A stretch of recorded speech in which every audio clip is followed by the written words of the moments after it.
Hi, I'm Aaliyah Hardy. I'm here with Cara Reeser. We're honored to host Cara for a wonderful workshop event this weekend, an exploration with Cara Reeser. Cara is a highly respected second-generation Pilates teacher. She is the lineage carrier of the Kathy Grant work, and most importantly, she's one of our mentors.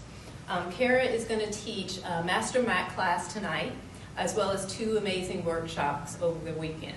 So thank you so much, Cara. We're really excited to have you here. Glad to be here. You know, what's a nugget of a piece of advice or a nugget that you would give to a teacher, regardless of what stage they're at, whether they're new, whether they've been teaching 5 years, 10 years, whatever? First of all, to be willing to make mistakes. Try it. Be cautious. You don't want to hurt anybody, but take a risk. If you have an instinct, you have a feeling, go for it. Be open. Change it up a little. Let yourself be creative. Let yourself be, listen to your body, listen to your heart, and give it that way. I think when we're learning at first, I say this at the university where I teach to my undergrad students also, that first we learn to imitate. That's how we learn. We imitate, and we learn the words, and we learn the cues, and we learn how many springs. There's a lot to remember. So you do that at first, and then you start to push the boundaries a little, and look for new ways, and be inventive, and listen to your clients. Listen to what they're telling you what they need. But sometimes we get so stuck in thinking, oh, it's going to be this, and then this, and this, and this, that we kind of freeze up. Right.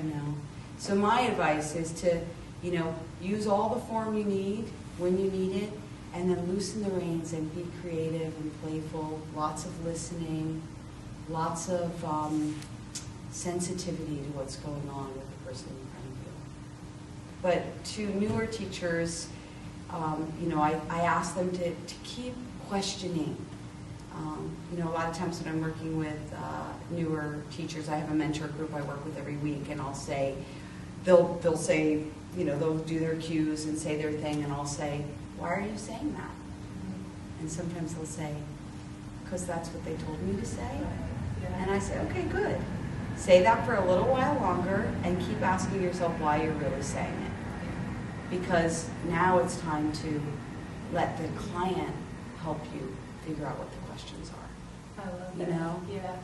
Yeah. So, but that's not to say that it's not good to rely on the earlier, the base of the training. It's like the foundation. That's right. And it's form. And form, we always have to rely on form when we need it. And it also informs us. Right.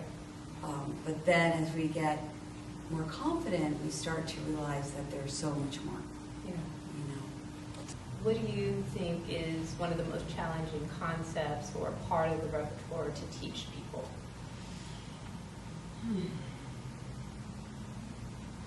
I think really today in our culture, the hardest thing to teach people is how to stay in their body. How not to imitate, how not to pose, how not to try to just hit the position, how not to try to impress you, but to actually really be present in their body, to really use their mind and their imagination and their sense perceptions to keep moving through the movement. We live in a very fast food culture.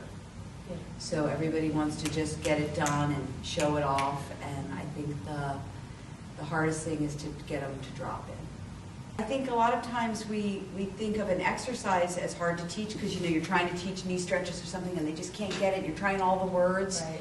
But if they're in their body and they're really looking for something and they're really trying something, they're doing it. Yeah. It might not look that Exactly. appealing, but that's your problem Yeah. as the teacher, not theirs, because they're searching. As long as they're searching, they're doing it. Yeah. It'll come out eventually, So I always say to teachers, if you don't like the way it looks, that might be your problem, not theirs. In terms of Pilates itself and where it's going becoming more popular in the practice of it and the teaching of it. What are your thoughts and what your hopes are for where Pilates goes in the future? I hope that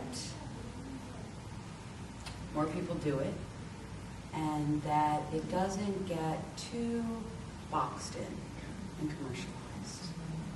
That people, I think Mr. Pilates was a really creative individual.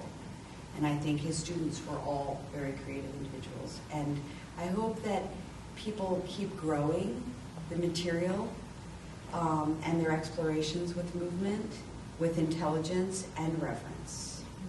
So not that they make it into a new form, because the form itself is quite excellent, but that they continue to deepen in what it is for the times that we're in. You know, Kathy would always say, you know, Mr. Pilates taught, it was post-industrial revolution. He was teaching a different group of people.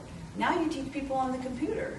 You know, they're on the computer all day, so you have to address them differently. So I hope that we keep noticing what people need, and we keep advancing the material so it benefits the world, and that it doesn't become just another way of working out. Right. You know, and I think working out is great. Yeah. But I think this work lends itself to much more